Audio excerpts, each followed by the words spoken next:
A good investor tries to maximize gains and to minimize losses. And while that may sound simple, how do you go about doing that? That's what we're going to talk about today. So I'm Leah Hadley, the founder of Great Lakes Investment Management and Great Lakes Divorce Financial Solutions.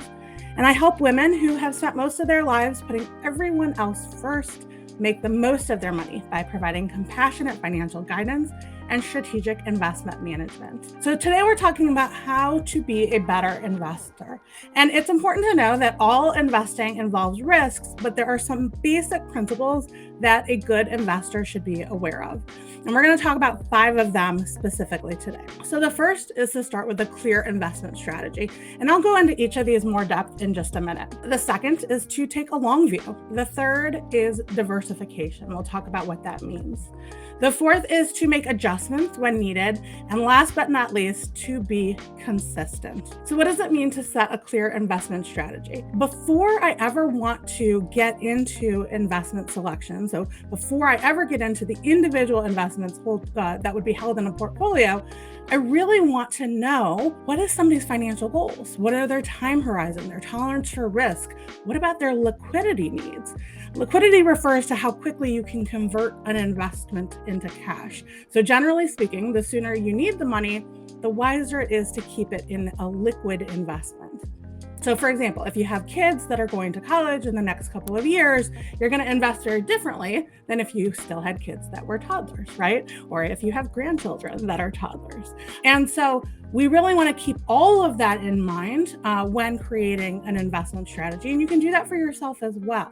So really get clear on what are your goals for the money that you're investing, your time horizon, what is your tolerance for risk, and ultimately what your liquidity needs are. And since I work with a lot of folks who are recently divorced, one of the things that I've noticed is that people are often slow to shift their investment strategy to reflect their new financial situation. So it's important to acknowledge that when there have been life changes, big life changes, a lot of times that can have an impact on strategy. And so it's really important to take the time to evaluate your strategy and make sure that it's still in alignment. Your former spouse's strategy may not be working for you, and that's important to make adjustments if needed, right? Next is about taking the long view. There's a saying that it's time in the market, not timing the market. When you take the long view, you're able to take advantage of compounded growth. So put simply, compounded growth is when earnings are reinvested and then that reinvestment is also beginning to earn money. So as a result, the longer your money is invested, the greater your ability to take advantage of that benefit of compounding. Now, of course, that does mean that in some cases in a volatile market, you may feel like you have to endure some short-term pain in order to have that long-term benefit. But that's again where that investment strategy comes back into play and becomes so important, because let's face it, the financial marketplace can be very volatile. There are lots of headlines that have an impact. There are lots of things that have an impact on the day-to-day movement of the markets. And for some people that can feel really uncomfortable, but it's important to stay calm during those periods of economic turmoil and to stay focused on your long-term investing goals.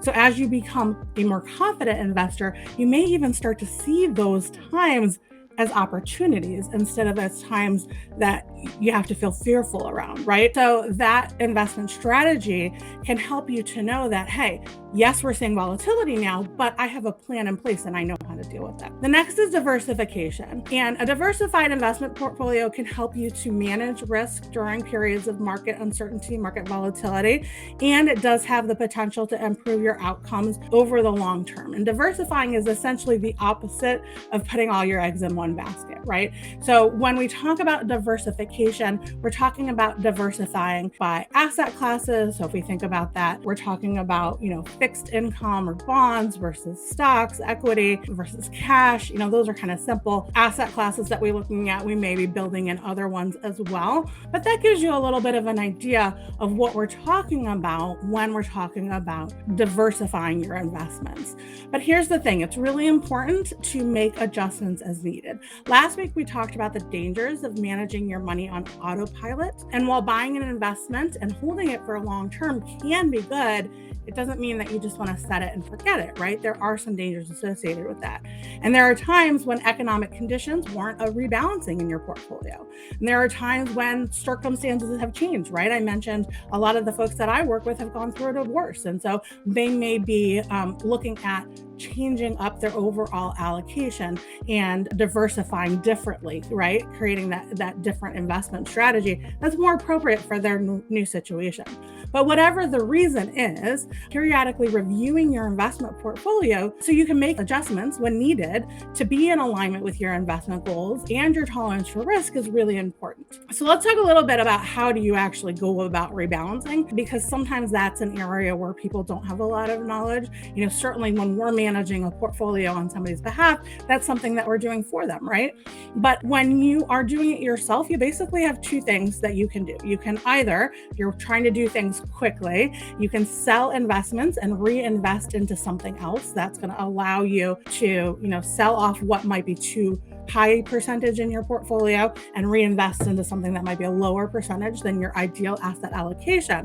The thing that you want to keep in mind with when you are doing that in a taxable account is that there could be tax consequences associated with those movements. Now, if you are in a tax advantage retirement account, an IRA, an employer sponsored plan, you don't necessarily have to worry about the tax consequences of rebalancing in that way. But when we are looking at managing people's portfolios in taxable accounts, we certainly want to be very sensitive to the tax impact, because ultimately your return is only going to be as good as the tax efficiency associated with that, right? And so the second way is going to be directing new investment dollars into those underweighted asset classes until you reach that target allocation that you're going for. Now, that method does typically take longer. So depending on the nature of your situation, that may or may not make sense. Maybe a hybrid situation makes sense, but there's no immediate tax consequences associated with doing it that way and in a taxable account, or of course a tax advantaged account. So just as in other areas of your life, when it comes to investing,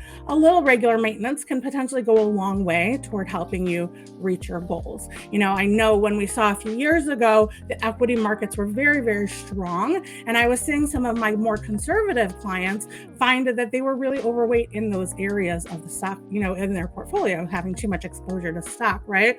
And so when you pull back on that stock exposure, that limits then that future exposure. So when we saw the downturn in the stock market, they had less exposure to that particular area of the market. And that's why that investment strategy, having that clear allocation plan in alignment with your goals is so important, but then keeping that alignment as well. Last but not least, being consistent. Investing consistently is really important in growing wealth, right? Now, consistent is going to be different for different people. It could be a weekly investment, it could be a monthly, it could be quarterly, it could be annually.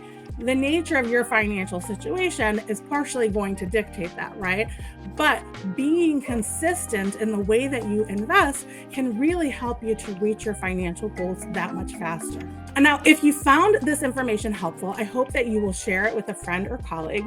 And it's important to remember that while you can never guarantee an outcome when it comes to investing, following these basic principles can help you stay on track to achieve your financial goals. And if you are finding that you are significantly underperforming the market at times, you can take a look at some of the things that we talked about today and see if it's time to make some adjustments. And if there's anything that you want more information about, how we can support you in these areas, don't hesitate to send me a private message and we'll schedule some time to chat.